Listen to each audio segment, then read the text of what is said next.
This is Jonny Enoch, and I'm with Zsuzsanna Lotus. and you're listening to the Inner Light Mystery Show. We have with us today a very special guest, my friend Rick Doty, and many of you may know him from his incredible work over the years, which includes Gaia's Cosmic Disclosure and all the various shows that he's appeared on and shared with many of you, all these truths about what goes on out there in the universe. Rick, can you tell us about yourself? Well, my name is Richard Doty. I was a special agent with Air Force Office of Special Investigations from 1978 to 1988. Before that, I was in the active Air Force. I served my 4-year tour in the Air Force. I went to college, and then I came back into the intelligence community. From 1978 to 1988, I worked in a program called Special Projects within the Air Force Office of Special Investigations. And Special Projects handled highly classified operations within the Air Force, or not just the Air Force, because it was also within the Defense Intelligence Agency. We did work for NASA, also the National Security Administration. So I worked my entire 10 years in intelligence, and during that time period, I had access. I was briefed into special programs involving the investigations of UFOs, UAPs. Back in those days, we didn't call them UAPs. We called them UFOs or identified extraterrestrial crafts, but UAP wasn't a terminology we used back in those days. And after I left the government, I worked for the state of New Mexico and also worked for the Institute for Advanced Studies at Austin with Dr. Putoff. I was there for 11 years. I was a field investigator for him, gathering information from the field and bringing it back to his institute for analysis and research. And then after I left there, I'm just an independent UFO researcher. I've worked for the History Channel, the Discovery Channel. I worked for the French television network, Japanese. I did last year. I came back. I was down in Brazil. I shot several episodes down there, and then in the last 4 years, I worked for Gaia. As Jonny knows, Johnny's a avid. He has avid connections with Gaia. Has done some amazing shows on Gaia, and I think right now I have about 25 episodes on Gaia. That's a lot more episodes than I have, but I'm a big fan. I'm a big fan of your shows, and I think you blow everyone's mind when you come on there, and that's what I'm looking forward to talking to you about today. We both are. I wanted to ask you, if you don't mind, Zsuzsanna, I want to hop in with Rick here because there's so many questions people would love to know about. They'd love to know about Area 51, these extraterrestrial biological entities, the different types of beings that you're aware of, that you've encountered. But you mentioned Dr. Hal Puthoff. And with Puthoff, we know that there's a connection there to SRI, the Stanford Research Institute. And I wanted to know if you had any thoughts on Pat Price, who sometimes thought of to be one of the greatest remote viewers he ever came across. Well, Pat Price, unfortunately, passed away too early, but Pat Price was the most extraordinary remote viewer that we had within the government. He was able to not only locate, identify, and describe, but he was able to pinpoint with almost perfect accuracy certain things that the government was looking for, the intelligence community was looking for. And so, yeah, I think you're right. Pat was the best. And he did some amazing things, not only officially within the remote viewing program, but he did some things privately, like remote viewing distant planets and things like that. So he wasn't just doing his job for the government, but he was doing some things on the side also. That's fascinating. We did a show for the Travel Channel's Alaska Triangle. We did this episode on Pat Price, and there were some theories, that were floating around about his death, and unfortunately, like you said, he came to an early demise. But with the circumstances surrounding the end of his life, it was thought of, could it have been some of the targets he was looking at that might have been touching close to Russia or KGB areas, or could it have been due to some extraterrestrial sort of bases that he was looking at up near Alaska that were hidden inside of the mountains? Have you ever come across any of that sort of information out there? Well, I've heard a lot of rumors. I don't know if many could be substantiated, but there are a lot of questions about his death in Las Vegas, and the details, why the government kept some things secret for some years. Why did the police, the detectives that initially investigated it, he was found by a hotel employee, then a police officer responded, and the detective responded. That detective, if you look back at his background, that detective was also connected to the intelligence community. Now, what was kept or what's hidden, I don't know. But there's rumors that the Russians did it because of what harm he did to the Russians. There's also some theories, maybe a conspiracy theory, but a theory that maybe the CIA did it. He was so valuable. He was retiring, he was leaving. They couldn't afford to have somebody else pick him up, kidnap him. So maybe they did it. I'm just throwing out theories there, but I don't know if anybody actually knows. Maybe the government does know. But I saw your program regarding Pat Price and Alaska Triangle. Fantastic show. I don't know. It's I don't know anything personally about it, but I've certainly heard a lot, and I guess the theories will continue until somebody finds out the truth. That's incredible.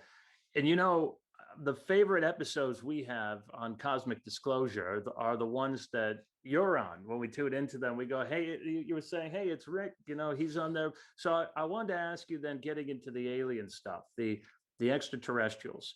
We have a lot of different ideas about Area 51.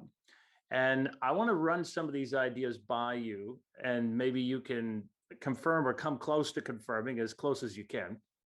So a few things. Many years ago, I would take these trips there with Jordan Maxwell. He used to tell me he was so happy that his picture, first of all, at the Little Alien Inn is the biggest picture on the wall. Right. And that's the first thing he always points out to me. He point that out over there. So then he said to me, years ago, he was taking these trips over there, and he was with his friend Paul Tice. And there's a famous interview by Anthony Hilder, who did an interview out there called Alien 51, where they were out with their friend Ivy, and they saw a UFO, an enormous one. They had a sighting in their room. It was an interesting story. However, he told me that one day he was there in that little area of Rachel, Nevada, and he said that there was an employee that was there, an off-duty employee, that said to him, hey, what's interesting about the name 51? He says, you might have an Area 52 or 53 or something, but he goes, what's interesting about this is that 0501 is the same as Mayday, which in that military world where you come from is, you might say in the naval areas, even that's a distress signal. And he said, isn't it interesting that 0501, 1776 was the birth date of the Bavarian Illuminati by Adam Weishaupt. And I had this other very interesting talk around the same time. I was talking to Jim Nichols, who we just lost. He passed away. It's unfortunate. He was great too. If you've ever seen his art, of course. Yeah. Too. And Jim Nichols said to me, he said, Johnny, all the stuff you were looking into with Area 51, how it's on the 33rd parallel, all that interesting stuff. He goes, I don't know if you know this, but he goes, Jack Parsons JPL, Jet Propulsion Laboratories. He used to be really into, the L. Ron Hubbard stuff and sex magic, and they were going there and doing this kind of stuff there even before it became well known. How true is any of that stuff within the sort of the occult sort of backstory to how Area 51 came about? Well, Area 51 came about from the Nevada test site back in the 50s. The government needed a place to test nuclear weapons, above ground nuclear weapons. And back in those days, that area of Nevada within Nye County was extremely remote. It was, of course, Nevada wasn't, Las Vegas wasn't built up back then. So they needed a place to experiment with the nuclear atomic bombs. So, and all that land was owned by the government. The Bureau of Land Management owned that property, with the exception of some parcels of it that was owned by mining companies, a lot of mines in Nevada. So the government went in there and surveyed, and ironically, the guy that did the surveying, Jeffrey Wright is his name. His company, and this is back in the late 40s, early 50s. His company went out there and surveyed land. Now, Tonopah, which is in the northwest corner, if you've been through Tonopah, there's an airport a little bit southeast of the city of Tonopah. That was an Air Force base during the 40s. They tested, it was a bomber base. They tested, dropped bombs and tested bombers. And I think they also trained pilots then. So the government had a little parcel of that. Eventually, once he surveyed it, he placed numbers on the areas that he surveyed. And they went from 1 to 50, 52. And the area that today is Groom Lake, Papoose Lake area is Area 51 on the map. If you go back and check some of these old maps, you'll see the area of Nevada test site split up in different areas. And there's some numbers missing, and there's a reason for those numbers that aren't there. But normally they're between 1 and 52. And that's how 51 got its name officially. Now, there's a lot of when you go there and you're within the inner circles of the government, there's literally tens of 20, probably 30 different rumors about why 51 was named 51 and Tonopah was 52. And most of it's comical. There's cartoons all over the walls of the dining facility or the base operations and things about cartoon characters, Roadrunner, and some other things. And if you go back to a cartoon, and I used to watch Popeye the Sailor when I was growing up, back I was just a kid, but back in the 60s, 50s, and 60s. At one cartoon, in one episode, Popeye was chasing an airplane. And in the distinct background, there was, you could see where it says A51. Now, the cartoon was made before Area 51 became Area 51. Wow. So the question is, why did the cartoon, the writer of the cartoon put that in there? And that's up there on a board inside base operations. So I don't subscribe to all these different rumors and conspiracy, some of them conspiracy about the connections between Area 51 and 33rd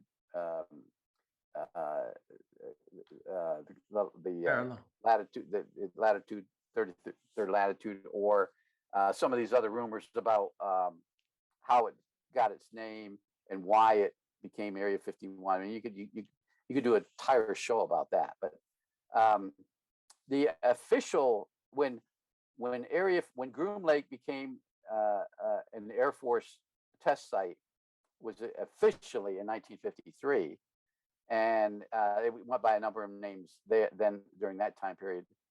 During my time there, the official name for Area 51 was Detachment 3 Air Force Test Flight Center, Groom Lake. And that base was controlled by the Air Force Test and Evaluation Center, which was at Kirtland Air Force Base, where I had worked. And that was connected to Edwards Air Force Base, where they did most in California, where they did most of the testing. So the commander of area of Groom Lake was connected to Kirtland and to Edwards Air Force Base. So he was controlled. His boss was at Edwards Air Force Base. That's official. That's officially what it was called. But within Groom Lake, there was a number of other units that was there. Air Force Scientific Research Center was the biggest one. And what they did was they're the ones that did the reverse engineering. And they were connected to, and they had a lot of contractors, EG&G, Tektronix, Los Alamos, Sandia Laboratories, E-Systems, Johnson Systems, Raytheon, General Dynamics. They were all contractors employed by the government to reverse engineer or develop advanced aircrafts. So that's kind of in a nutshell, the history of Area 51. Now, there's other things that occurred at there. Papoose Lake wasn't built. The area where you call S4, which is actually the official name is S2, and it's S means site 2. Site 2 was built in the early 60s. There was the contractor that built the facilities out at the Nevada test site during the time they were experimenting with atomic bombs, was contracted to build the Papoose Lake. And George Knapp did an entire series on this. And it was underground. He was the contractor, and I don't recall his name right now, but he built a lot of mines in Nevada also. So he was an expert in underground construction. So they built this facility that took them, I think, 5 to 6 years to complete, completely underground. And this was the S2 complex. Now, S2 had 4 levels: S2, S3, S4, and S1 was it was considered a level, but it was actually on the same level as S2.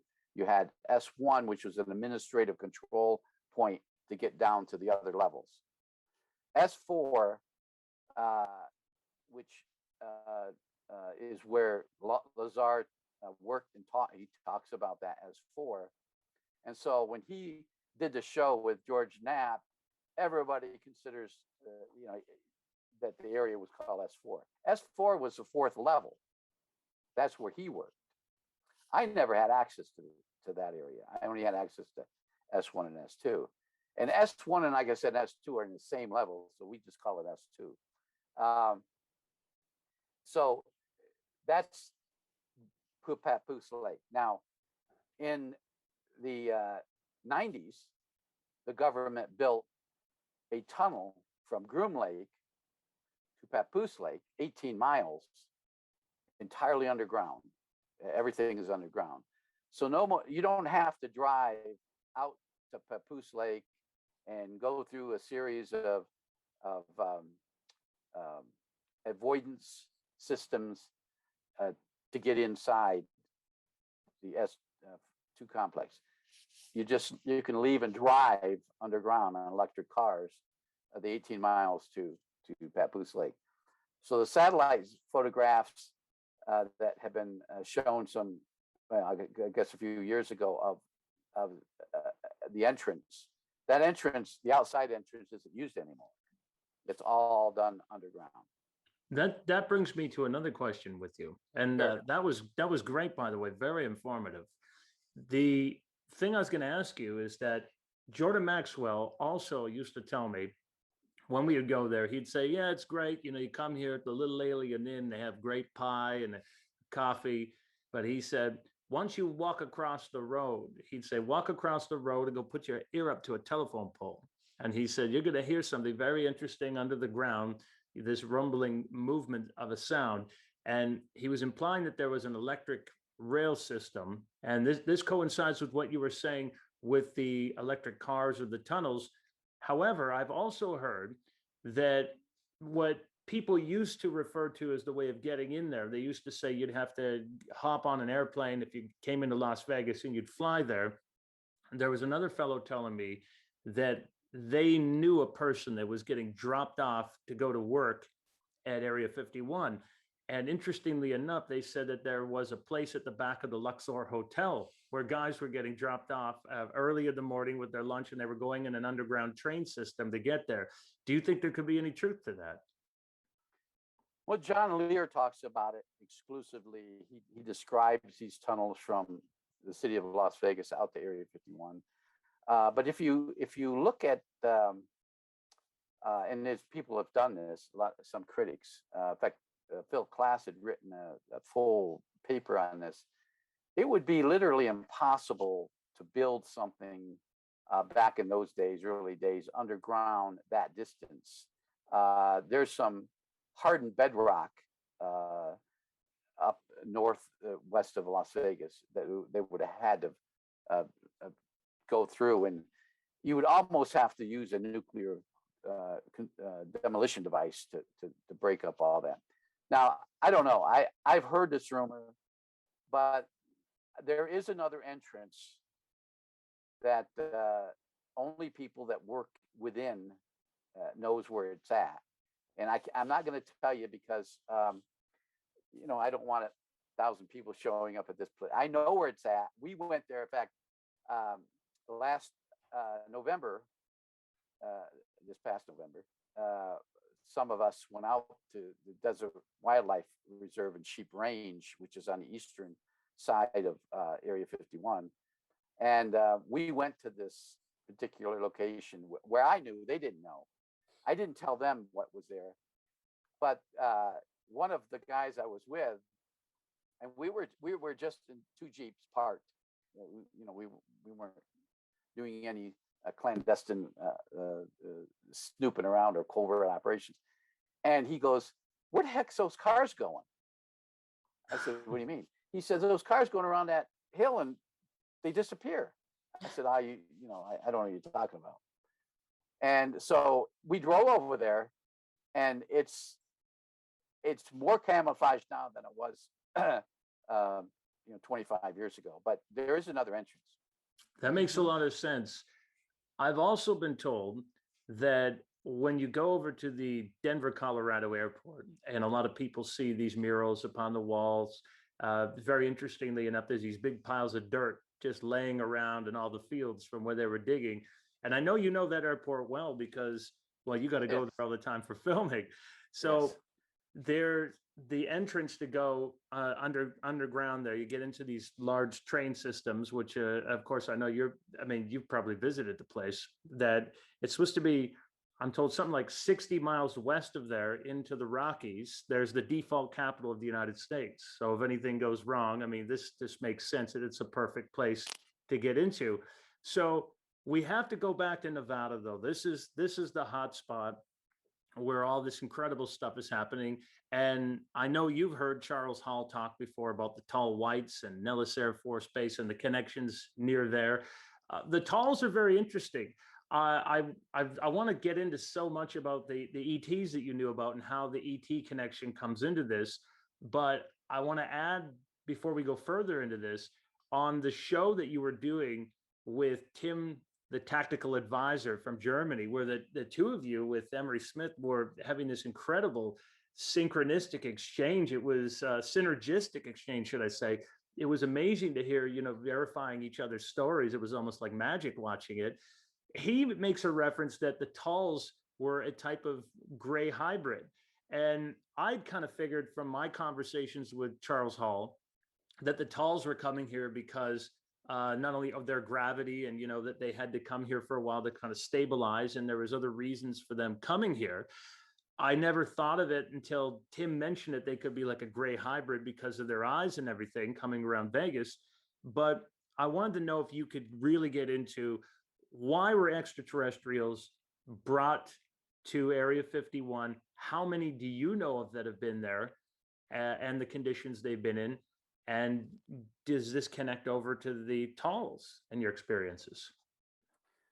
Well, yes, I had access to some information when I was working at Area 51 regarding the types of ETs that were they housed there. I'll say housed. I'm not going to say they weren't confined, so to speak. But one of the things, the preamble I'm going to tell you is that the fallacy out there within the UFO community is these ETs come to Earth and they immediately can breathe our air and walk on within our gravity. That's absolutely false. The different races of ETs that come to Earth have different biological systems. They are not all the same. They come from different star groups, and they're different. So some can't breathe our air, just can't. That it kills them. And I gave you an example yesterday, and I can go into that in a little bit. And some can breathe our air, but not for a long period of time. They have to have a diffusion system because we have too much oxygen in our atmosphere, or they have to have something mixed in with their air, their breathing air. And one particular creature that I know Sid's gonna yell at me for saying creature, but entity. Anyway, entity that came here was quite hideous looking, and it breathed a mixture of methane and nitrogen, which we don't have we have the nitrogen in our atmosphere, but we don't have methane, and it can't survive without the methane. So we had to build special facilities at what we call S2 Annex, which is west of S2 site. And you can download, I mean, it's all over the internet. Somebody downloaded it and said, from a satellite picture, and said, that's where they store the ETs. And I don't know who actually put that on the internet, but it's true. That's the location. Most of them are underground, and they all have to be separated. And these facilities that they're housed in are unique in itself, because we have to manufacture a facility that for this particular ET, and we don't know their technology, but we have to build something because we know that they're not going to survive in our atmosphere. Now, I don't have the access to know exactly how they did that or what the facilities exactly were. I mean, I was there. There's an outer facility. I watched a film, which I'm sure we're going to talk about later. And but how they did it and the exact nature of all these anomalies or idiosyncrasies that these entities have, I'm not fully briefed into. But to say that these entities were either captured in a craft that crashed, did some sort of a hostile act against us Earth. One particular entity that was captured wasn't here wasn't in the United States. It occurred in another country and brought here because we had a facility to house it. And every one of these entities are different. But what we did find was one particular entity, and they named them, and I don't know who named them. They were quataloids, trantiloids. I don't know who named them. DIA did it, and I don't know what that means as far as the naming of them. But some of them had biological androids. These entities that were part biological and part an android or a robot, so to speak. And one particular entity was the tall blondes that Hall talks about. they had two of them there. I never saw them. I never had access to that. But other people that worked with them in my office had access. And that brings up a word called compartmentalization. You may be in an office in a highly advanced special access program within this intelligence division, and you might not know what the guy across the hall has access to, and he doesn't know what you have access to. Everything's compartmented. Now, if I need to work with him or he needs to work with me, we could do that. But there were people in the office that had access to that information. And there were two occasions, one when one escaped, an entity escaped, that I had to be briefed in because we had to go out there and try to find them. They had special containment crews, Air Force security forces, security police, and the scientists had special ways of containing these things. But when they get out, they can be very dangerous. Number one, they're not going to live very long if they don't take their environmental packs with them. You know, they're going to die. And we had one or two of those. They left and they were only alive for maybe an hour and they died. And then some that took their packs with them, but they don't have weapons. That's the thing, that fallacy is, ray guns or something. They don't have weapons, but they had the ability to use their mind to more or less hypnotize a person, or disenlighten, I don't know what interfere with the person's frequencies. Now, one of the things we did at the Institute for Advanced Studies, I'm getting off the subject a little bit, but is that every human being has a particular frequency. Everyone. We found that out. We experimented it. Psychic research. They did it during the remote viewing. They found it out, and we now are experimenting. The United States government's experimenting with, especially in the area of soldiers on the battlefield. And Tim and I talked about this off camera. If you could perfect some type of weapon that interferes with human frequencies, you can disable soldiers on the battlefield. And we've done this in research.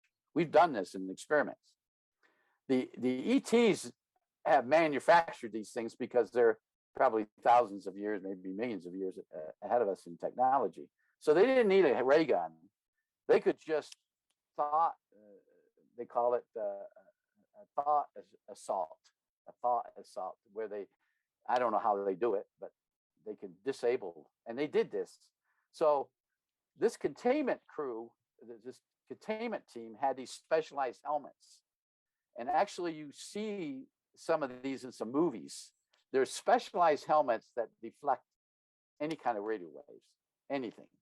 So the ETs, when they went out, and this is in the 80s, when they went out after these creatures, the security forces people, they wore these helmets. And they also had a specialized bodysuit that were what they called frequency deflectors that prevented them from being attacked or disabled by the ETs. That's fascinating. This also reminds me of a movie we saw not too long ago. I've seen it before, but that movie Paul, with Seth Rogen doing the voice, where he escapes. And a lot of people out there probably think, how close could we get to something like that? Or a movie like Escape from Witch Mountain that they redid recently with a few years back now with The Rock. Yeah. But you bring up a very good point. And I don't know if you were wanting to jump in there with a question, but you bring up a very good point about ETs coming here. And even in our future of space exploration, when we're talking about SpaceX and Jeff Bezos and Elon Musk, is that if you were going out into space and you don't have that resonance, like the Schumann resonance, our area, and we're going to another planet, I mean, the sickness you would get would be far worse than being seasick, which is the worst type of sickness they say you can have. And you go out there just to acclimate into another atmosphere. I imagine that some of the beings doing it might use different techniques, maybe types of technology to acclimate. They might have I don't know, like these type of androids to have a transpositioning of consciousness or something to go out and explore things. But you were going to jump in. Yeah, but I was just kind of thinking about that, but whether we hear the stories about visitings and contactees who have a face-to-face meeting with these beings, whether those are real face-to-face meetings or those are much more like a projection or something like that, even because of what we're talking about, that most of them are not able to breathe this air what we have here, or they know exactly the time how long can they stay, or this is why they're making the abductions and taking us to ships. So that was in my mind, how can be that happen? Well, I probably investigated. Now, I wasn't an expert in abductions. We actually had an interesting story. I could tell you that I was working on a case of a woman, Myrna Hansen. I'm sure you are aware of that case. During the Paul Benowitz investigation, Myrna Hansen came. Anyways, I was in my office, our very secure facility, and I was investigating this case, and I had never been briefed into the program of abductions. I actually at the time didn't believe in it. I didn't think they really existed. I thought these people were psychologically unstable or just having dreams. Anyways, I was in the office, and the security rang me and said, "Hey, you got 2 visitors here from Washington, from DIA." I said, "Okay, they were cleared." So I said, "Well, send them in," and they come in, and I said, "Yeah, what can I do for you?" I didn't know who they were, and he said, "Well, we're here regarding the Myrna Hansen case." I said, "Okay." I said, "She claims she was abducted." He said, "Yeah, we're from DIA. We're from the," and he gave me a code for the particular bureau. He said, "I'm with the 561 Bureau." And I said, "What's that?" He said, that's the group that investigates abductions." And I looked at him, I said, we have a team that investigates abductions?" And then I thought, wow, there must be a lot of them occurring, And then I was briefed into the program. What they find is that most of the abductees or contactees, however you want to call them, I call them abductees, and they straighten me out at UFO conventions by saying, "Oh, we're contactees." They don't understand, number one, the alien agenda, so to speak. They don't understand where these things are what their agenda is. And so what we found, and this was a classic case, is that not Myrna Hansen, another case, is that when you're abducted, when a human is abducted, they're brought into the alien environment. Mm-hmm. The alien is in their environment, and they're able to somehow project a safe bubble around the human in order for them to be able to breathe, and other things like gravity and other things. And what the human or abductee is describing, they're looking out of this little bubble at these entities that are abducting him.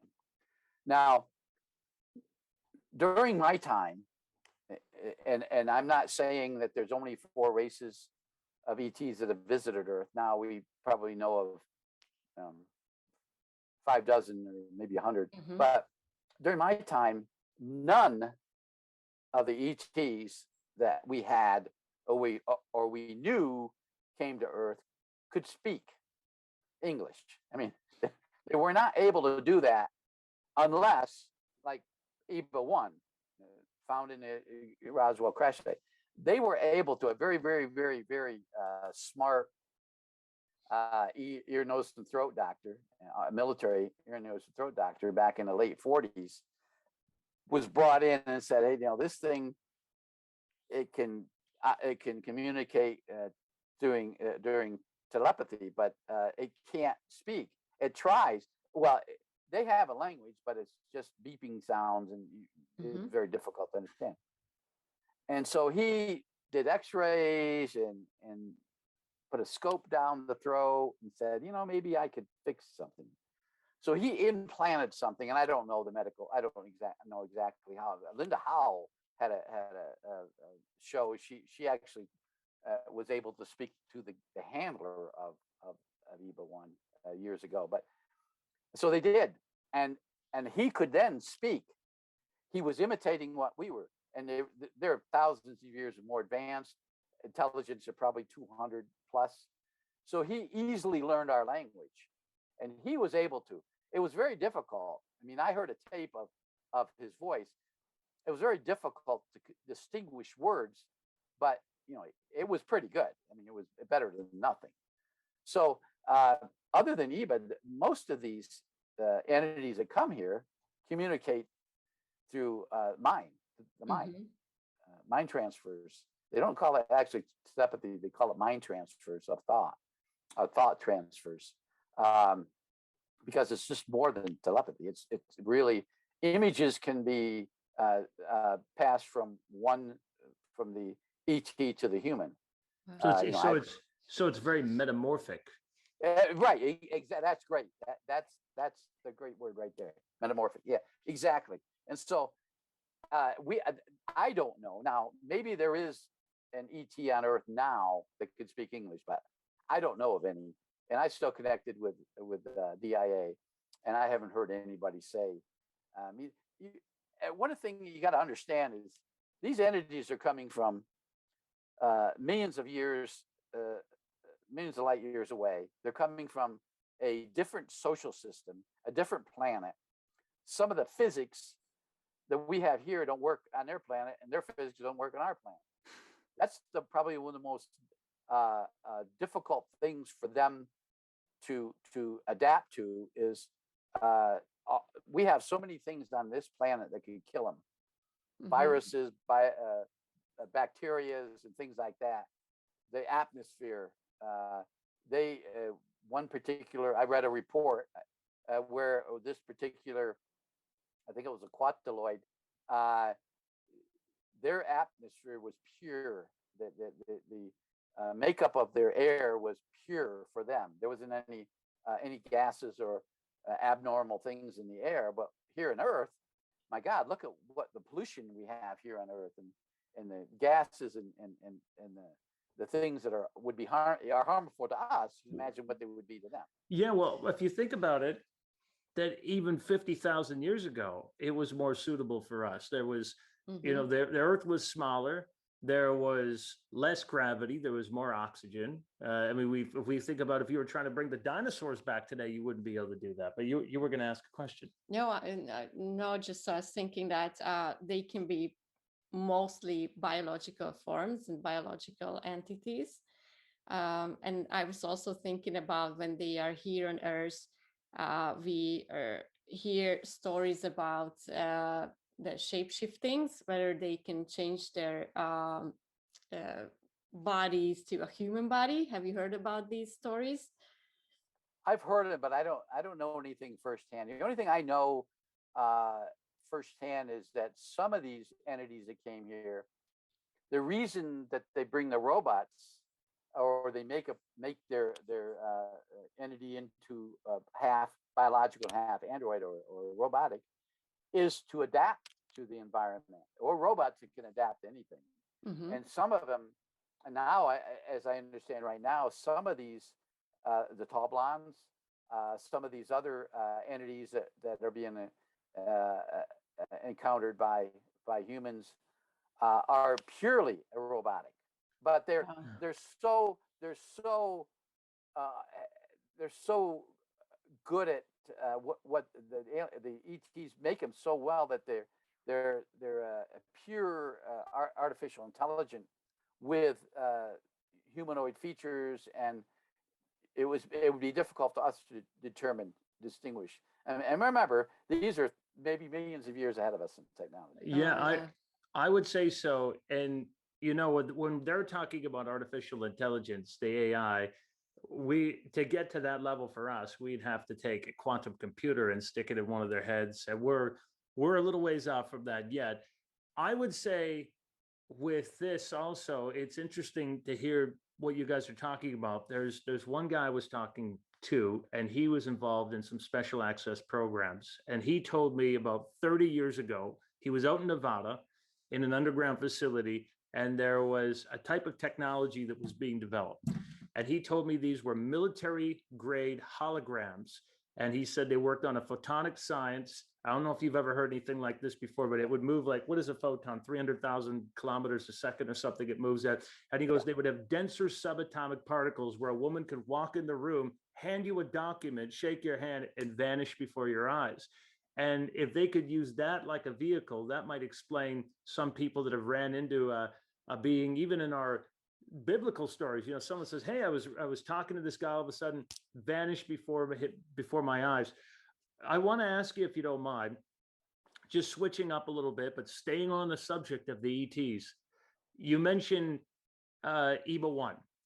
And for those out there wondering about these extraterrestrial biological entities, you have some fascinating insights into this entity, that we'll call him that, because I know Sid's listening.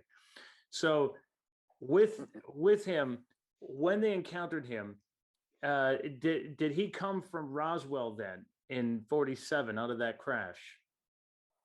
Yes. The Roswell incident actually, within the official government documents, they don't refer to Roswell, they refer to as Corona. Corona, New Mexico is the closest town where this crashed. There were 2 crash sites, one a debris field. And the debris field, which was south of Corona, was the antenna, the tail section of the EBA craft that broke apart. The craft actually landed near Corona, New Mexico, and found by an archaeological team.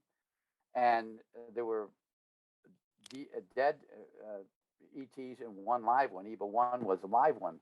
Now, they didn't know, this archaeological team had no idea what these things were. They immediately notified the authorities. A sheriff deputy and a state trooper responded to the scene. They didn't know what to do with them.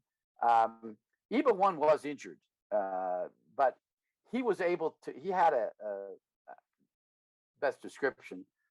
He called it, in his terminology, a body repair kit, but it's first aid kit, we call it. He had one, and he was trying to fix himself.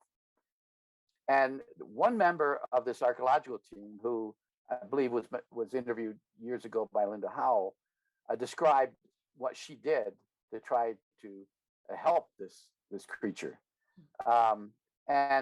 But she didn't understand the biologicals of this creature. Anyways, when the military eventually got there, some hours later, they took him and immediately took him to Kirtland Field, which was the closest military base, and realized, they knew then that this thing wasn't from Earth. And fortunately for EBA, I believe, you look back in history, and his handler and other people within the government knew about this. Fortunately for EBA, he was in good hands, because the first doctor that got there was the military. They're all military doctors. He was an Army doctor, and he had written a paper in medical school about visitors from another planet. He was referring to it as Martians, the Martians, because back then, of course, they thought they came from Mars, and that was because of the 1939 radio broadcast. But anyways, he recognized this thing to be not from here, and he took magnificent care of EBA 1. Eventually, got other doctors involved, scientists involved, and over the years, what they were communicating with, using sign languages, pictures, and so forth, trying to understand where he came from. And all during this time, EBA was talking, but he was making these beeping sounds And it's very, very difficult for me to even imitate. I mean, Linda Howe had somebody that could imitate it. I don't know where she got that person from, but the actual sounds were beeping sounds and it's guttural sounds. And of course, they couldn't understand it, but they were recording it and trying to get linguists to listen to it. And there was a linguist at the language, the military language. It's called Defense Language Institute today, but the military Language Institute, which was in Washington D.C. back in those days, it wasn't in California. She listened to it, and she was she specialized in Tibetan and Indian languages, and she listened to it, and then she went back and listened to some Tibetan chants, and they were really, really close. Not exactly, but really close. So then they interesting. Yeah, and then they brought this music in, the Tibetan music in these chants, and Eba One recognized this. Of course, he's recognizing it from his planet. He didn't know that Tibet existed probably here on this planet. So they did a lot of. I mean, we had back in those days they had the best of the best linguists trying to figure out what he's saying. There's no way we could return that. I mean, we couldn't imitate it, and we couldn't learn the language and the alphabet or anything. So then they decided to do the operation. He learned, what's magnificent, and I don't have all the details, but I always refer to Linda Howe because she really had some great sources. But they were able to, in a very short period of time, teach him. They started from basic math, and they were teaching him, addition, subtraction, multiplication. He recognized that, of course, in a different way. But he was starting absolutely ironically. I mean, it was almost unbelievable. Writing down answers. He was recognizing our symbols and our number system, our Roman number system, and writing down the answers. And he'd only been in captivity 9 or 10 months. So it was just amazing how smart this thing was. And eventually he was able to talk and communicate. He told him where he came from. He drew star maps. We knew it was Zeta Reticuli. It was the third planet in. It was a binary star group. He explained what his society was like, what their days were like, what their nights were like, because he experienced ours, being in captivity, and then he could relate what differences they were, and that's how we take the there's a scientific word for this, but we take what we know and what we don't know and put them together to, what we know, put them together what the facts are. And that's what they did for him. They had brilliant scientists working on it. And he told us, we found in the crash, that we found a thick piece of what we thought was fiberglass, plexiglass. And we didn't quite know what it was. We thought it was a window, the scientists back then. It was taken to Los Alamos, put on a shelf, what it was. Well, he was trying to explain to us how they propelled their craft and what they used for energy. So one of the scientists thought was, let's bring the stuff in and let him see this and let him explain to us what they were. And as soon as the piece of plexiglass came in, he immediately said, that's our energy device. Wow. It's a piece of glass. How does this work? Well, he couldn't explain it to where we could understand it. I mean, we knew it was some kind of energy device. Well, it took years and years and years and years for Los Alamos and other top places, including the Institute for Advanced Studies, to realize that this thing, if you look at it under an electron microscope, you could see these little boxes in there, and these things are moving. And we figured then that it was some form of a zero-point energy device. It was generating anything.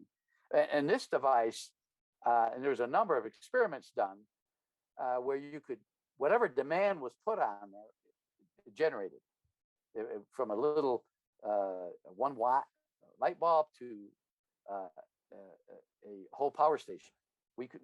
But we couldn't duplicate it. We just don't know what's inside of it, and they were afraid to cut into it, then it might have, destroyed it. So we have that energy device, and he helped us understand it. Plus communications. They had a communications devices on board the craft that we just didn't understand what they were, how they were used. There's no wires.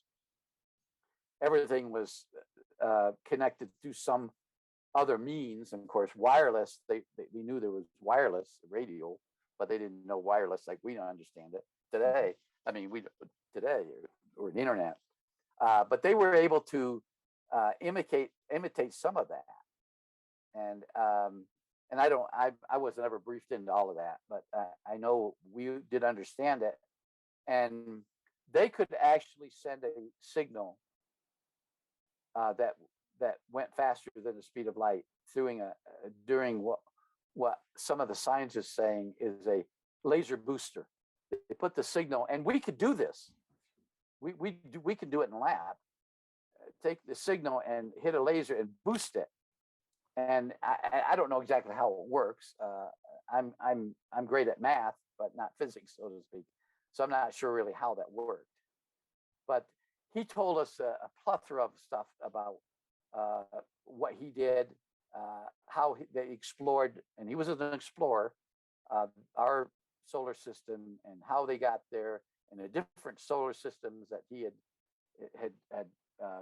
encountered, the different species of ETs out there that they've encountered, the war they had, hundreds of thousands of years ago, which then, because of that war, they made friends of the enemy, and they just don't have wars anymore.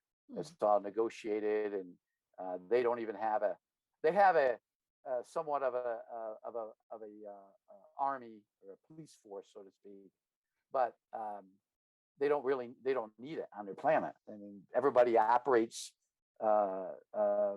humanely and benevolently, and so they don't need a police force. It's interesting with that too, because when you go back into Colonel Corso's book, the day after Roswell, right, and you see that how much we got to jump after that, after 47, from transistors to LEDs to nitinol, nickel and titanium, and all these sorts of things, and how memory metal, for example, there has revolutionized us. It reminds me of something you were telling me last night, that when they got to this questioning with him, speaking of wars, and they said, "Hey, where's your weapon?" And then he didn't know what they were talking about. And you were telling me something very interesting he told them. Yeah, he said, we don't have weapons. I mean, we don't need weapons. But the ship has a pulse system, electronic pulse system, electromagnetic pulse system. I'm not talking verbatim what he said, but the scientists wrote this down in classified documents. And this pulse system works if they encounter something like maybe a hostile craft, they can shoot this pulse system at the craft, which disables the electronics but doesn't kill anybody. The same way if they encounter a human, they could hit this human with a pulse, and it stuns them. It's like a stun gun or something. It doesn't kill them, because they don't believe in that. And there's other things that he talked about that it really probably gets some people concerned, like religion. One of the things that, as I understand, and I can't, don't quote me on this, but as I understand, a representative of the Vatican, they brought somebody in, and I don't know who it was, from the Vatican in 1950 to talk to Evil One. At that point, he could speak crude English. And one of the things that the Vatican representative asking, allegedly, like I said, this is a story told me. I never read it in any kind of documents. Do you believe in God? And explaining what God. The word God he recognized. But he explained it to be a universal God. And then he went on to explain some things that, as I said yet last night, I don't want to really get into of what he knew and how long they've been visiting Earth, 2,000 years and things like that. Well, this is a very interesting point that you're alluding to. So they're talking about how there could have been an influence into some religious figures on Earth.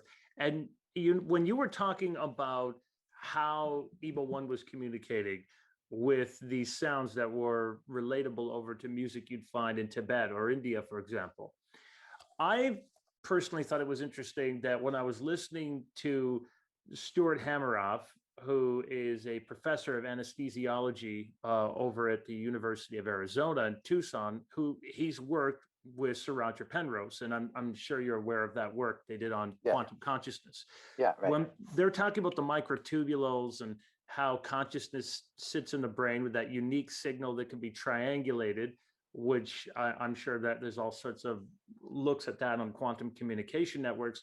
They said, okay, the EEG rhythms that are working your song of consciousness, that this is like Indian music, like anharmic vibrations. And it's also interesting that when you look at the different types of Buddhism, as people that have looked at Buddhism out there, they'll know that Buddhism, for example, that is the Chinese Buddhism, or you go into certain Korean Buddhism or something, you find these more pragmatic, basic types that are basically psychological and whatnot. It's like a precursor to psychology, just really good philosophy. When you go into the mystical Buddhism, you get that Mahayana Buddhism. That all fled out of India with the Arhats and everyone. They went up into Tibet with all the secrets. And it's always mystified me when I look over there and I see that they have allegedly had the ability to levitate things with sound, or you see these pagodas that look like they could fly or something. It's kind of looks like that maybe his folks had also influenced these branches of perhaps Buddhism and other areas on Earth. I wanted to also ask you, if you don't mind, for everyone out there who's listening to the incredible things you're talking about, and they are incredible. I'm sure you've blown a lot of people's minds if they haven't heard this before. And every time you talk, you always have interesting things to say. I wanted to know, out of the footage we have out there on the internet that's been floating around for years, and some people say, hey, this is an ET. In your knowledge, what can you tell us about, let's say, the Skinny Bob footage that's out there? Where do you believe this came from? The Skinny Bob is an actual video of an ET in a confinement facility out at Area 51. Actually, that particular video was done in his environment, in that ET's environment. And I don't recall whether it was the atmosphere or gravity that he needed something special, but it was an interview.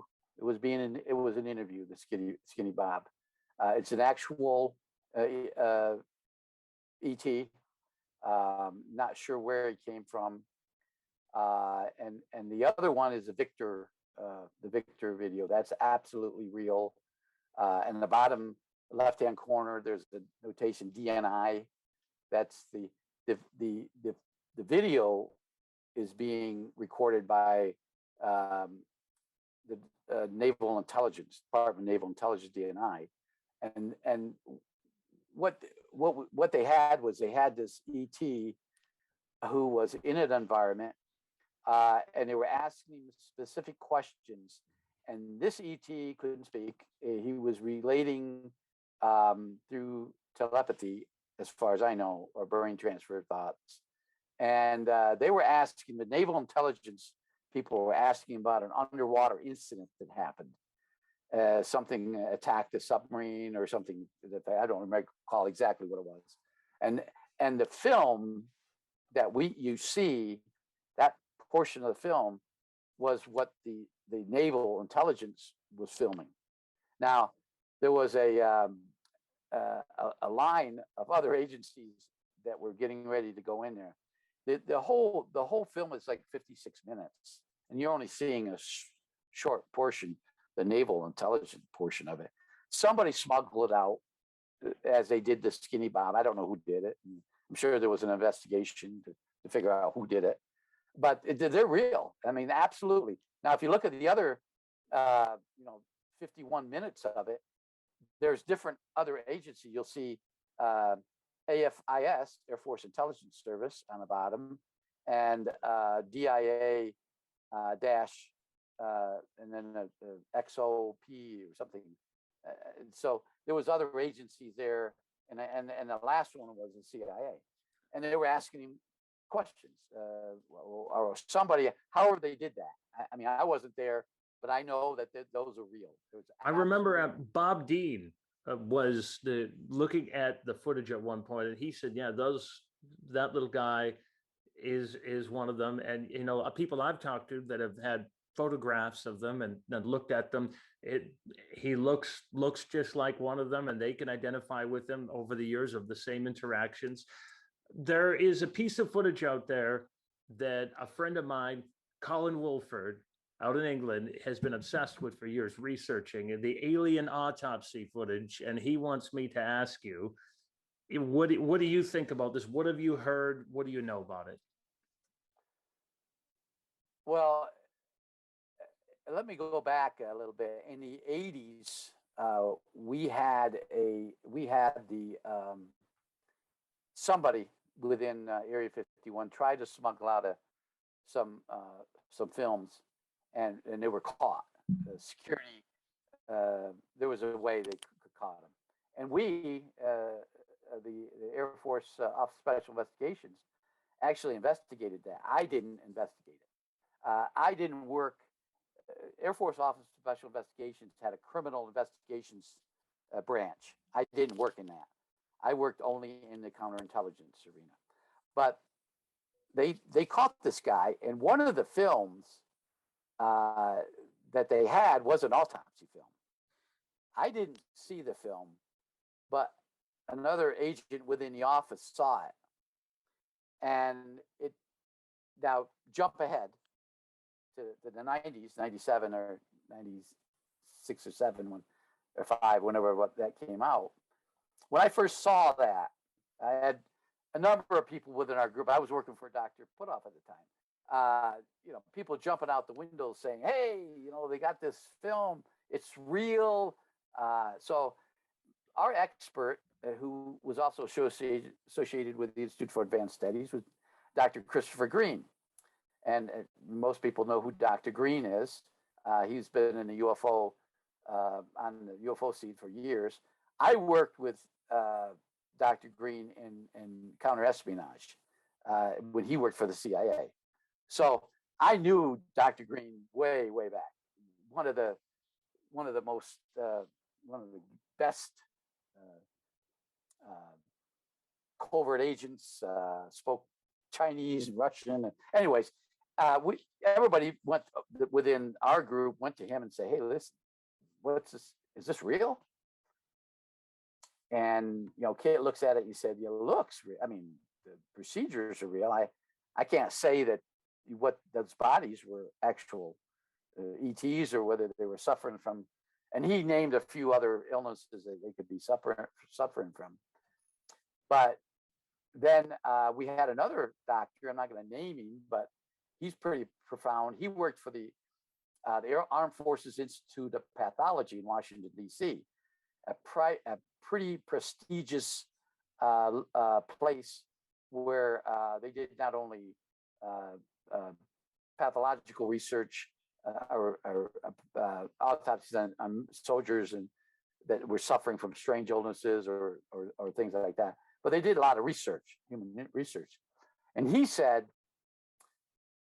he's an older guy, and he'd been around a long time, and so he said everything on that film, all the medical equipment, the facilities, is factual. It would take a lot, probably a lot of money and a lot of effort to fake that.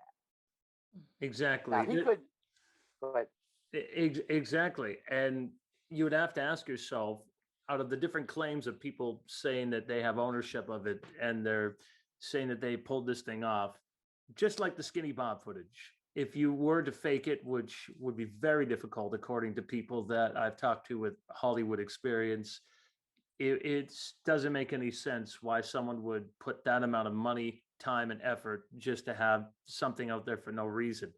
With that footage, before we leave it, also to jump back, did you not say the other night that you thought maybe the Skinny Bob had an Andromeda origin? Yes. Do you remember years ago, there was a guy on the scene that, I mean, he's still around, but Alex Collier, he was talking in '94 that he had encountered these Andromedan beings that were bluish. Now, in that video, we're seeing a black and white Skinny Bob. Immediately in my mind, I thought, hey, could there have been a blue tint to him? That would be interesting.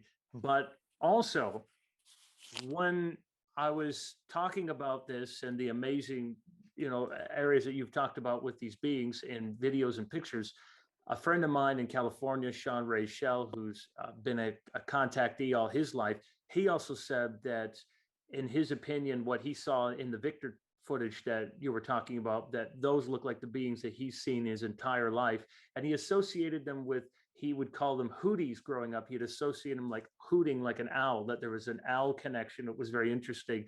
He brought up this Turkish footage out there with the beings in the window of the craft. And that was another request I had to ask you what you thought about that footage. Well, that footage, when that made the scene, the intelligence community knew that was real because they had it before it was ever released. And they verified a lot of things. Number one, Turkish radar and American radar, NATO radar, because we had bases in Turkey, verified that there was, in fact, a craft, an unknown craft, flying in that particular area at that time. The pictures of the ETs in the window looking out, it resembled something else that was another incident that was photographed by Air Force reconnaissance craft flying back in the late 80s, 87, 88, close to North Korea. They encountered almost the same thing, only this Air Force reconnaissance plane, that RC-135, is flying, and this craft is flying closer, and they had the same pictures. So that's why one connection to why NSA and DIA figured it was real. It's real. I mean, what they were trying, and there's a particular person who was Wendell Stevens' really good friend. Of course, Wendell passed away some years ago, but he says he blew these up. He said they were trying to communicate. If you watched these things, if you really analyze these things, I think this guy was on maybe George Norrie or George Knapp, or maybe Art Bell, one of two. But he was saying the same thing. They were trying to communicate, and I don't think that the people in the other side, us humans, were understanding that. I thought that was. It's absolutely incredible. Yeah, Rick, I think everybody watching this has just had their minds blown with these great revelations that you've given them. And it really asks a question, we have to ask it. When are we going to get the truth about extraterrestrials? Do you believe that this is going to be something that is going to come from our governments and our politicians down the road? Or is it something that folks like yourself are going to continue to give us? Or is it going to be something everybody just wakes up one day and we make a discovery out there, or we find out about it ourselves? Well, I was sitting in a hotel room in Vegas some years ago with the late Senator Harry Reid. He had retired maybe a couple years just before this, maybe a year or so, and a person within Defense Intelligence Agency, and we were sitting in a room, and I don't want to drop another name that was there, but who has a pretty good show on Coast to Coast. Anyways, this Harry Reid said, he made this statement about disclosure.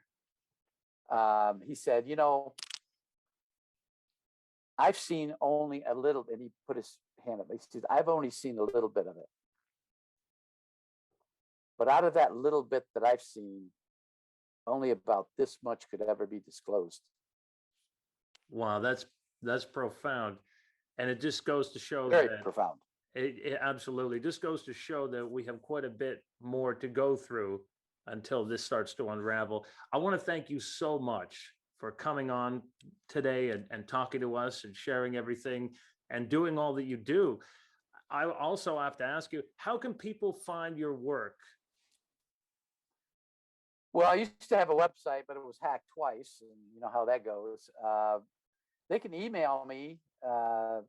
My email is rickdoty166@msn.com, or they can watch my episodes on Gaia. I mean, I have 25, and I think if they truly want to know what I know and what I did, join Gaia. Doesn't cost a lot, and go to Cosmic Disclosure with Emery Smith, and listen to and watch my my episodes. I answer probably. I have a good friend, a person, a fan. I might say good friend. I never met her, but she used to email me all these questions, and I told her to do that. She did, and she said, ironically, almost 90% of the questions that I had were answered by your episodes. But of course, when you look at the episodes, you obviously going to generate more and more and more questions about a lot of the things I don't know, and there's a lot of things I can't. I was never access to, and one of the things people, before we go, one of the things that people ask me is, you know it all. I said, no, I don't know it all. I wish I knew it all. I know about this much, and there's volumes. You talk about a cylinder, and I teach math online, so I always do the analogy of a cylinder. If you're trying to determine the volume of a cylinder, and you want to know everything about UFOs, you'd have to fill that cylinder up. I probably only have about 20 drops on the bottom that I know. So there's so much out there that is so highly classified, that is so incredibly astounding to a human if they heard it, that will never be released. I can guarantee you there's no one knows it all, number one, and the few people that do are not going to ever let that stuff out. It would probably harm the society. And it's amazing that you're allowed to talk about the things that you do because of the time that's gone by, because over the course of these events happening. And with that being said, if people want to hear you talk about these things, we have a very exciting conference coming up, the Chariots of the Gods Conference. Yes. You're going to be there. Eric Van Doniken, Giorgio, Steve Mara, all sorts of great folks. I'll be there. I can't wait to listen to your talk. And if people want to check that out, that's June 24th to the 26th. And one last thing before you go, do you have any other big things in the work that people can look forward to? Yes, I'm developing a program called the Doty Chronicles. We're just at the beginning of doing this. It's going to be a series of programming where I discuss topics that I had access to. And then we're even going to have some guests on, some people that I worked with that are we're working on this right now, but that are coming out, so to speak. They were deep covered operatives within the intelligence community. DIA, CIA, NSA, Air Force, who are, and they're late in their, they're in their 70s and 80s now. One particular person's in his 90s, and they're going to come out and they're going to talk about what they had access to. And you think what I'm telling you is astounding. You wait for them. Thank you so much, Rick, and everyone stay tuned for what he's getting up to next. Thank you, Jeff.